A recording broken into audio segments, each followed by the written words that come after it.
સુરતમાં 1658 કિલો ગૌમાંસ પકડાયું હતું। વિગતવાર વાત કરીએ આ વિડીયો દરમિયાન। નમસ્કાર, હું જાનવી વારોડ બેબી ન્યૂઝ ગુજરાતમાં આપનું હાર્દિક સ્વાગત કરું છું।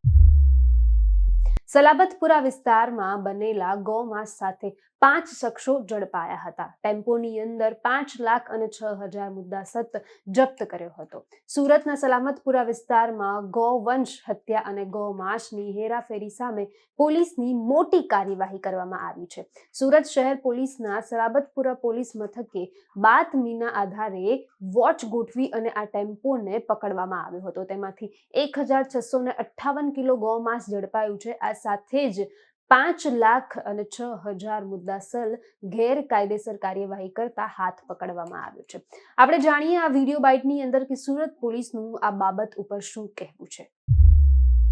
સલાબતપુરા પોલીસને ઇન્ફોર્મેશન મળી હતી કે ઉમરવાડા પાસે ગૌમાંસનો જથ્થો લઈ અને એક ટેમ્પો આવનાર છે જે મહારાષ્ટ્ર પાસિંગનો છે। પોલીસે આ બાતમીના આધારે ત્યાં વોચ રાખી હતી અને જેવો આ ટેમ્પો આવ્યો એટલે એને તપાસ કરી હતી કે જેમાંથી એક શંકાસ્પદ માંસનો જથ્થો મળી આવતા વેટરનરી જે ડૉક્ટર હોય છે એમને બોલાવ્યા હતા, જે પશુ ચિકિત્સક છે, અને એમણે ચેક કર્યું હતું। આ ઉપરાંત જે જથ્થાનું સેમ્પલ એક અમે FSLમાં મોકલીને કન્ફર્મ કર્યું, એ ગૌમાંસ જ હોવાનું કન્ફર્મ થતાં જે ત્યાંના આરોપીઓ હતા તેને પકડી અને કાયદેસરની કાર્યવાહી કરવામાં આવી છે। આ ગુનામાં અમે 5 આરોપીઓની ધરપકડ કરી છે। 5 આરોપીઓમાંથી રહેમાન ઉર્ફે વાગલે ઇસ્માઇલ શેખ, ઇમામ ઉર્ફે માંજરો શેખ, શહેબાજ શકીલ શેખ, મુખ્તાર જંગુ શેખ અને આસિફ ઇસ્માઇલ શેખ, આ 5 આરોપીઓ છે। જેમાંથી રહેમાન અને ઇમામ આ બંને જણા આ ગૌમાંસનો જથ્થો લઈને આવ્યા હતા, જ્યારે બાકીના જે 3 છે એ લોકો પોતે ત્યાં ગૌમાંસ જે એ લોકો આવ્યા હતા એ લેવા માટે આવ્યા હતા, એટલે ખરીદ કરવા માટે આવ્યા હતા। આમાંથી જે પેલા 2 આરોપીઓ છે ઇમામ અને રહેમાન, આ બંને અગાઉ પણ સલાબતપુરા અને અન્ય પોલીસ સ્ટેશન વિસ્તારમાં ગૌમાંસના જ આ પ્રકારના ગેરકાયદેસર વેચાણ બાબતના ગુનામાં સંડોવાયેલા હતા અને એ લોકો વિરુદ્ધ અગાઉ પણ આ પ્રકારનો ગુનો નોંધી અને કાયદેસરની કાર્યવાહી કરવામાં આવી હતી।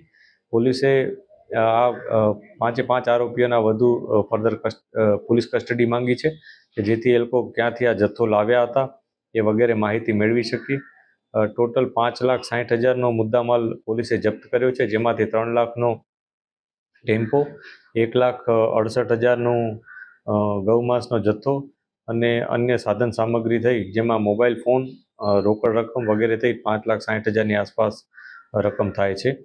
અને આમાંથી આ લોકો એવું જણાવ્યું હતું, અત્યારે પ્રાથમિક એવું અમને માહિતી એવી મળી છે આ લોકો પાસેથી ઇન્ટ્રોગેશનમાં, કે આ લોકો જહાંગીર નામના કોઈ વ્યક્તિ પાસેથી તમામ જથ્થો લાવેલો હતા, પરંતુ આ તમામ બાબતો અમે કન્ફર્મ કરી રહ્યા છીએ કે ખરેખર એ લોકો આવા કોઈ વ્યક્તિ પાસેથી લાવ્યા હતા કે પોતે કોઈ જગ્યાએ આવી રીતના ગૌ હત્યા કરીને લાવ્યા છે, અથવા પોતે કોઈ અન્ય જગ્યાએથી બારોબાર અન્ય વિસ્તારમાંથી માંસ લાવ્યા છે કે નહીં, એ બધું અમે ફર્ધર ઇન્ટ્રોગેશનમાં કન્ફર્મ કરી શકશું। આ લોકો ગૌમાંસ કઈ જગ્યા લઈ જવાના હતા? અત્યારે જે પ્રાઇમરી ઇન્ટ્રોગેશનમાં એવું જાણવા મળ્યું છે કે જે જગ્યાએ અમે આ લોકો ઉપર રેડ કરી એ જગ્યાની આસપાસ જ એ લોકો આવી અને ત્યાં લેવા આવનાર વ્યક્તિઓ નિશ્ચિત હતા।